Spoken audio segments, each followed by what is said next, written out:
우리 자녀 중에 한 놈이 좀 이상한 놈이 있어요.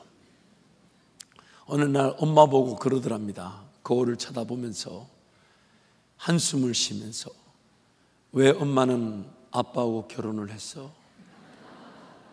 왜 나를 이렇게 힘들게 해? 너무 얼굴을 안 봐도 안 본 거 아니야? 그 말 듣는데 제 마음이 참 무너질 것 같더라고요. 참, 제가 어디 가서 그렇게 못생겼다 소리 들어본 적은 없어요. 제가 어디 가서 잘생겼다고 말은 안 해도 나름 훈남이라고는 소리를 듣는데, 박수 치는 건 뭔 뜻이에요?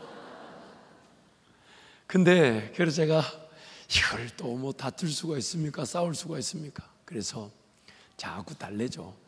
야, 인생이라는 게 외모도 물론 중요할 수 있지만 더 귀한 게 있고 더 좋은 기회가 있어. 무엇보다 그런 너를 하나님은 매우 사랑하시기 때문에, 그래서 하나님의 가치로 볼 줄 아는 게 인생이야.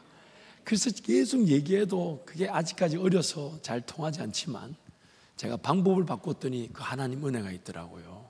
역시 뭐니 해도 그걸 이렇게 해주니까 금방 자존감이 회복된 듯, 그렇게 참 그런 부분은 엄마를 닮지 않았을까 그렇게 생각을 해봅니다만, 여러분, 인생의 가치는 나를 지으신 하나님을 만날 때 그 인생은 그제서야 힘으롭게 됩니다. 나를 볼 때 하나님을 얼마나 귀하게 여기실까요? 하나님 나를 볼 때 얼마나 좋게 여기실까요? 하나님 나를 볼 때 스바냐 말씀에 의하면 이렇게 하나님 기뻐하신대요. 우리를 보실 때마다 기쁨을 이기지 못하셔가지고, 기쁨을 이기지 못하셔서 나의 존재 자체만으로도 행복해 하신대요. 오늘 여러분을 우리 하나님은 그렇게 보고 계십니다. 그렇게 보고 계십니다. 잘 살았냐 못 살았냐, 신앙생활 잘했냐 못했냐 이런 거 따지지 않으시고, 지금 여러분 그 존재 그 자체로, 그 자체를 기뻐하시면서 우리 하나님이 즐거워하시기에, 여러분 이 예배가 드려질 때마다 그렇게 한번 기도해 보면 어떨까요? 하나님이 나를 보며 기뻐하시는 것처럼 나도 내 인생을 보며 기뻐하게 하여 주십시오.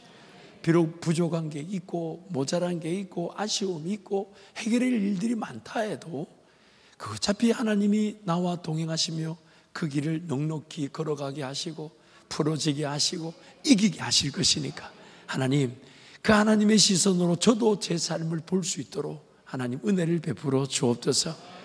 여러분, 인생 살아보니까 다른 것보다도 내가 하나님 만난 그것이 나를 지켜주고, 내가 하나님을 경험한 그것이 내 인생의 목표가 되고, 내가 하나님을 기뻐하며 즐거워한 것이 내 인생을 살려주는 것이죠.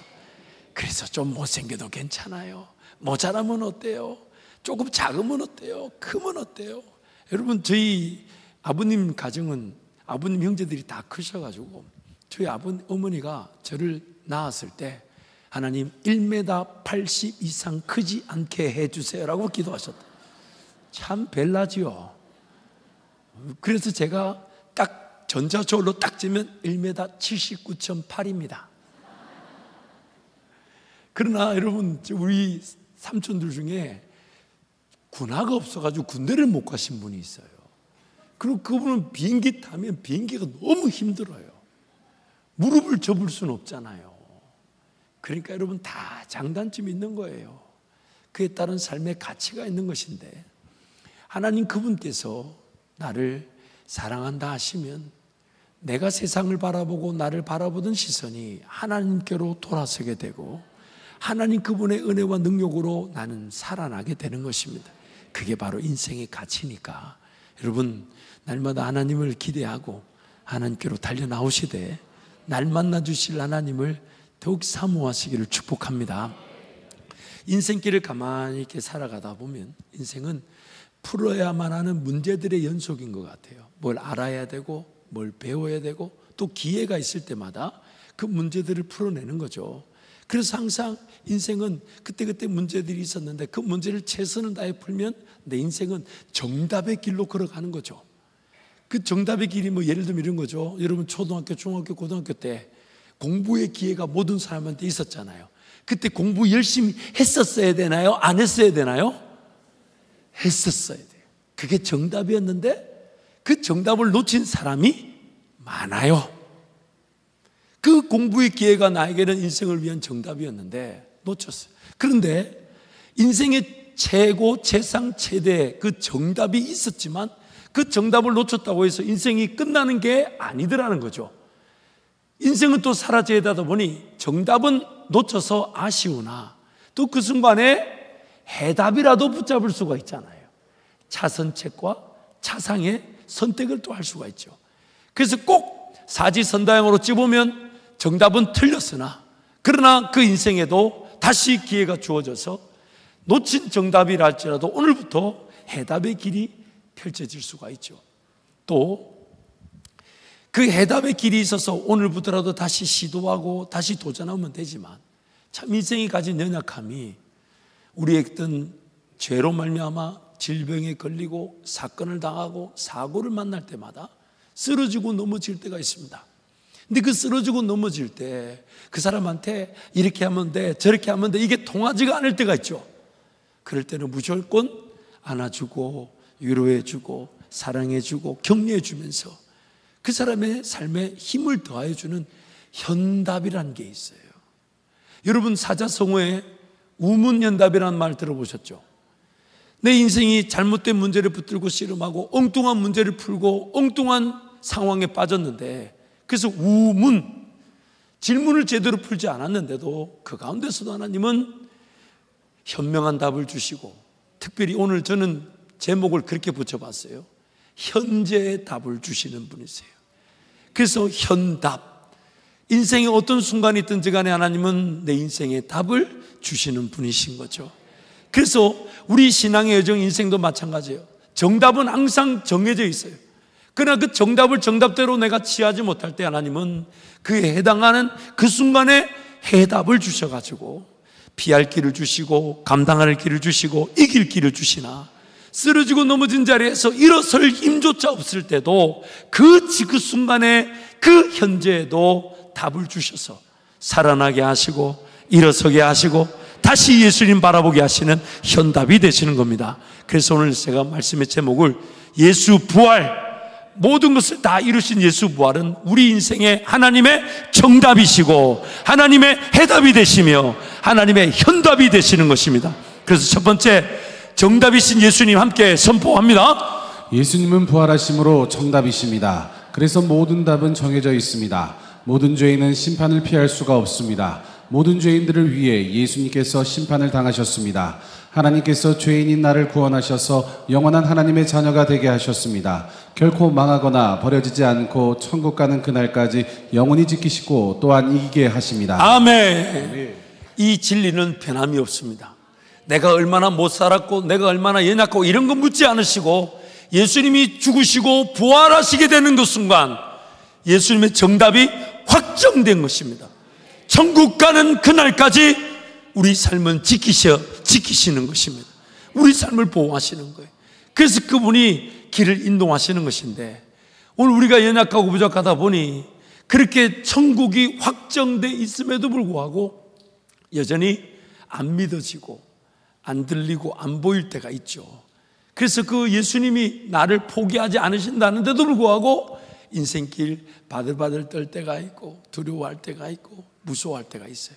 그럴 때도 예수님은 내 인생에 해답이 되어주셔서 내 인생을 이끌어 가신다는 거예요. 그래서 두 번째 함께 선포합니다. 예수님은 길과 진리와 생명이심으로 해답이십니다. 그래서 지금 도와주시고 인도하십니다. 오늘부터 최고, 최상, 최대의 길을 최적절하게 인도하십니다. 지난날의 문제와 어려움을 다 아시고 가장 좋은 길로 인도하십니다. 현재의 모습 그대로 사랑해 주시면서 살아내야 할 인생길을 인도해 주십니다. 갈 길을 전혀 알지 못해도 우리의 발걸음을 주장하십니다. 사용해 주십니다. 지난날이 어떠했든지 간에 예수님은 지금 가장 좋은 길로 인도해 주십니다. 우리 하나님은 이전 것을 기억지도 않으신답니다. 생각지도 않으시고, 그래서 여러분 아쉬워하지 마십시오. 후회하지 마십시오. 오늘부터 하나님 주실 은혜면 내 인생은 충분할 것입니다. 예수님이 길이 되어 주신답니다. 또한 예수님이 그 길이 진리의 길인지 아닌지 이정표와 같은 진리가 되어주시고 또한 그 길을 걸어갈 수 있는 생명, 능력이 되어주신다는 것이죠. 그러기에 그 주님을 신뢰하고 의지하는 자들은 오늘부터라도 이전의 아픔을 넘어서는, 이전의 아쉬움을 넘어서는, 이전에 내가 놓친 정답이 아닌 오늘부터 최고 최상 최대의 은혜를 최적절의 길로 인도되어지게 되는 것입니다. 그것이 바로 예수님의 해답인 것이죠. 허나 내 인생이 쓰러지고 넘어진 자리에서도 예수님은 날 포기하지 않으세요. 그래서 예수님은 현답, 현재의 답이 되어주시는 거예요. 우리 세 번째 함께 선포합니다. 예수님은 죽은 자도 살리시기에 현답이십니다. 그래서 나를 살려주십니다. 예수님이 잘 안 느껴지고 잘 안 보이고 잘 안 믿어지는 나를 살려주십니다. 당장의 문제를 풀어주시고 어려움을 처리해 주시고 상처와 아픔을 치료해 주십니다. 안 간다, 못 간다 하는 상태임에도 위로해 주시고 용기와 믿음을 주십니다.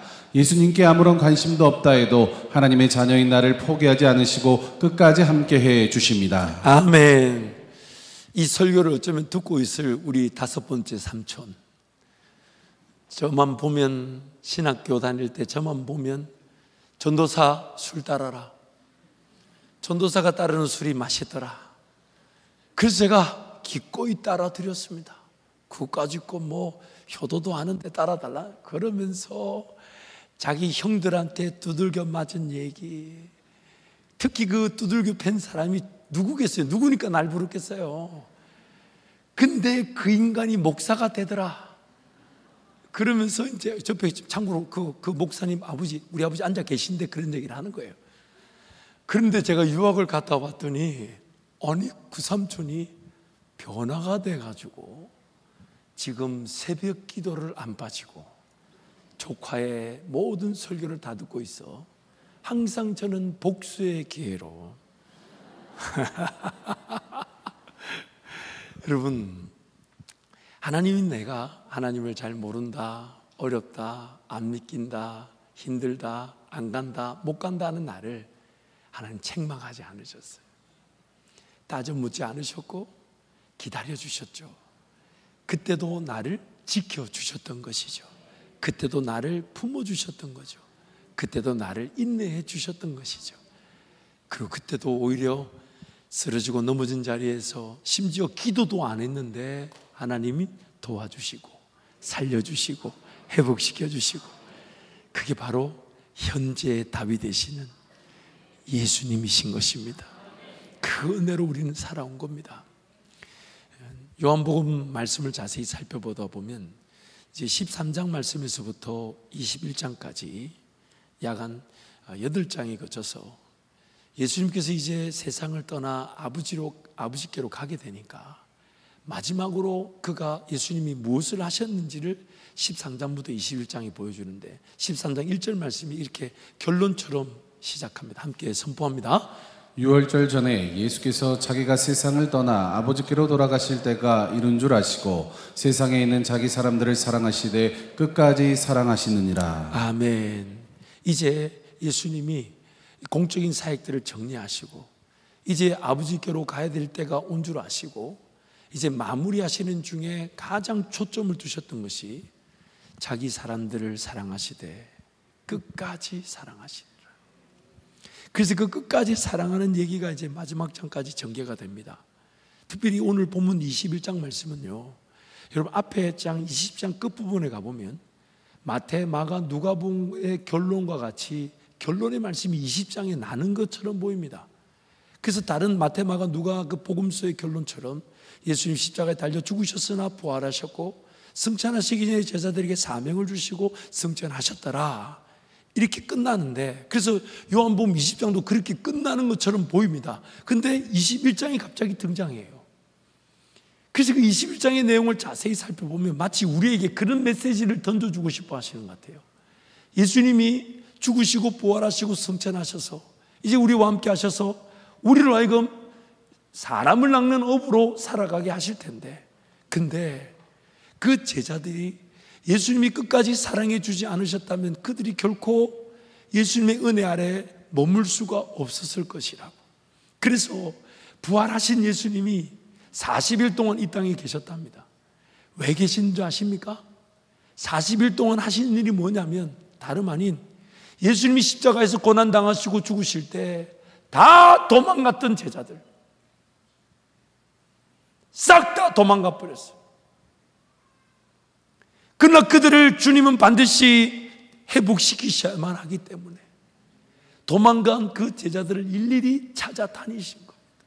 찾아다니셔서 승천하시기 전에 불러 모아가지고 그들에게 반드시 성령이 임할 거니까 제발 기다리라고 불러 모아주시는 장면이 바로 오늘 21장에서 가장 대표적인 장면이에요. 그 장면에 보면 1절부터 4절이 이렇게 말하죠. 함께 선포합니다. 그 후에 예수께서 디베라 호수에서 또 제자들에게 자기를 나타내셨으니 나타내신 일을 이러하니라. 시몬 베드로와 디두모라 하는 도마와 갈릴리 가나사라 나다니엘과 세베대의 아들들과 또 다른 제자 둘이 함께 있더니 시몬 베드로가 나는 물고기 잡으러 가노라 하니 그들이 우리도 함께 가겠다 하고 나가서 배에 올랐으나 그날 밤에 아무것도 잡지 못하였더니 날이 새어갈 때에 예수께서 바닷가에 서셨으나 제자들이 예수신 줄을 알지 못하는지라. 무려 3년에 가까운 시간 동안 예수님과 동고동락했습니다. 예수님과 함께 먹고 함께 자며 또한 예수님의 음성을 들었어요. 가장 가까이서 들었죠. 분명하게 들었죠. 어디 그것뿐입니까? 예수님이 행하시는 모든 능력을 다 직접 보았어요. 예수님이 말씀하시니까 귀신들이 떠나가게 되고 예수님이 말씀만 하셔도 병자들이 치유되게 되고 예수님이 말씀만 하셔도 죽은 자가 살아나게 된다는 거예요. 심지어 예수님이 먹을 것도 걱정 안 하게 하셨죠. 그래가지고 가장 대표적인 거로 물고기 2마리 보리떡 5개만 해도 장정만 5,000명을 먹이셨는데 그때 그 제자들이 그 물고기 2마리 보리떡 5개를 나눠줬던 인간들이잖아요. 야, 여러분 한번 생각해봐요. 그 얼마나 신기했을까? 어떻게 된 걸까요? 딱 예를 들면 여기 앞에 이제 물고기를 이제 나눠줘야 돼. 물고기 아니 요만했을 거예요. 요만했을 거예요. 요걸 그런데 이게 딱 됐는데 주는 순간 와 보니까 붙어 있어. 이런 거 아닐까요? 아니 또 다른 방법이 또 뭐가 있어요? 그러니까 제자들이 신기해가지고 주면서 잘 봐봐, 잘 봐봐, 딱 싹 온갖 기적과 능력을 다 봤어요. 심지어 예수님은 둘씩 제자들을 묶어서 그들을 세상으로 보내시면서 걱정하지 마라. 내가 너희와 함께 한다고. 그래서 그들이 나간 길에서 그들도 예수님처럼 예수 이름으로 그들 앞에서 귀신들이 떠나가게 되고 병자도 고침을 받는 것을 직접 경험했습니다. 근데 오늘 본문 말씀 보니까 그런 제자들이 3년의 시간 동안 그렇게 예수님을 따라다녔음에도 그들이 예수님을 뿔뿔이 흩어졌다는 거예요. 심지어 다시 예전의 자리로 돌아가 버렸어요. 다시 실패할 수밖에 없는 인생의 자리로 돌아가 버렸어요. 어쩌면 그렇게 똑같이 실패한 걸까요? 처음에 예수님이 제자들을 만났던 그때나 3년의 시간 동안 그렇게 기적과 능력을 보고 그들도 기적과 능력을 나타내며 예수님 따라다녔다가 기어이 십자가 고난과 죽음 앞에 도망가요. 다시 고기 잡으러 가겠노라고 그 자리로 가서 밤새 허탕치고. 여러분, 내가 내 인생에 최선을 다한다고 내 인생이 지켜지는 게 아니에요. 열심히 산다 하지만 주님이 없는 그곳은 허탕칠 것밖에 없습니다. 잘 될 수가 없어요. 그런데 예수님이 그들에게 찾아오신 거예요. 이 예수님이 찾아오신 장면을 마가복음과 오늘 본문 사건을 비교해 보면 예수님의 그 마음을 좀 목적을 알 수가 있는데 마가복음 16장 말씀 보면 예수님이 이렇게 얘기하세요. 우리 함께 선포하겠습니다. 가서 그의 제자들과 베드로에게 이르기를 예수께서 너희보다 먼저 갈릴리로 가시나니 전에 너희에게 말씀하신 대로 너희가 거기서 배우리다 하라 하는지라. 예수님 부활하신 다음에 막달라 마리아를 제일 먼저 만나셔서 막달라 마리아에게 가서 제자들에게 알려주거라. 그 뭘 알려주냐? 예수님이 제자들보다 먼저 그 디베라 바다라고 불리는 갈릴리, 그 갈릴리로 가 있으실 것이다. 그래서 지금 본문에 디베라 바다에 제자들이 왔는데, 이 제자들이 현재 그물을 던지며 허탕치는 사건을 볼 때 두 가지 가능성 중에 하나가 있는 것 같아요. 그들이 막달라 마리아의 얘기를 듣고 예수님을 기다리기 위해 왔다가 예수님을 기다리지 못한 채 고기 잡으러 갔든지, 아니면 그들이 그 여전히 갈릴리 바다에서 실패할 것을 예수님이 아시고 그 실패의 현장에 가실 거라고 예언하셨든지. 그러나 두 가지 가능성 다 우리에게 주는 메시지는 분명하죠. 예수님은 그렇게 3년을 시간 동안 예수님을 따라다니고 기적을 보고 예수님의 능력을 보고 말씀을 들었음에도 여전히 세상살이에 눈이 가려져서 예수님조차 알아보지 못하는 상태에 세상에 허덕거리며 살며 실패할 것을 미리 알고 계셨고, 그 실패하는 인생에게 찾아가 주시기로 예언하셨던 것입니다. 오늘 이 본문을 통해 우리에게 던지는 메시지가 있습니다. 제자들이 그 기적과 능력을 보고서도 그렇게 다시 예전의 삶의 자리로 돌아갔다는 것은 하물며 우리 인생은 더 그런 위험이 있지 않겠냐 하는 것입니다. 또한 오늘 우리를 새롭게 하는 것은 그런 어떤 능력이나 권세, 기적이라기보다는 성령께서 우리 가운데 임하시는 것이 아니면 예수님을 기다리고 예수님을 만나고자 하는 삶의 중심이 아니고서는 여러분의 외적인 삶의 환경과 상황이 어떤 기적과 능력으로 역사를 나타낸다 해도 예수님을 온전히 바라볼 줄 모른다는 것입니다. 그러기에 오늘 우리 인생이 잊지 말아야 될 것은, 오늘 내 인생을 하나님 포기하지 않으시는데 내가 여전히 믿음 없는 걸 예수님 다 알고 계신다는 거예요. 내가 예수님을 그렇게 섬긴다 했지만 여전히 그 제자들처럼 다시 세상에 나가 헛된 그물질을 핥고 있다는 걸 아신다는 거예요. 심지어 그 헛된 그물질에 실패하고 낙담해 있을 내 인생을 알고 계시고, 그러한 내 인생에 주님이 답이 되어 주신다는 것입니다. 답이 되어 주신다는 거예요. 그래서 그 주님이 따르고자 하는 이들에게는 더 좋은 길을, 따를 수 없는 이들에게는 따를 수 있도록 도와주시고, 전혀 따를 말도 없는 이들은 그저 은혜로 보듬어 주셔서 기의 인생을 그 예수 따르는 행복의 길로, 예수 그 영광의 길을 걷게 하신다는 것입니다. 제가 요즘 특세를 이렇게 인도하다 보니까 감사한 건, 우리 여러분에게도 은혜가 있겠지만 말씀을 미리 준비하는 제가 제일 많이 은혜를 누리는 것 같아요. 아멘 안 하셔도 돼요. 그래요, 실제 그래요. 제가 제일 많이 은혜를 누리는 것 같은데, 요즘 저에게 하나님께서 도전하시듯, 그래서 제가 그 기준을 붙들 때마다 제 스스로를 두렵게 만들어 하나님 앞에 엎드리게 하는데, 하나님 앞에 엎드릴 수밖에 없는 그 기준이 있습니다. 그게 뭐냐면, 하나님은 나를 통해 영광을 받으실 분명한 사명, 그 목적과 목표를 가지셨기 때문에 내가 죽어야 될 죽음을 대신 죽어주시고, 그리고 나로 하여금 이제 그 사명, 그 영광, 그 목적과 목표를 위해 살아갈 수 있도록 나를 구원하신 것이죠.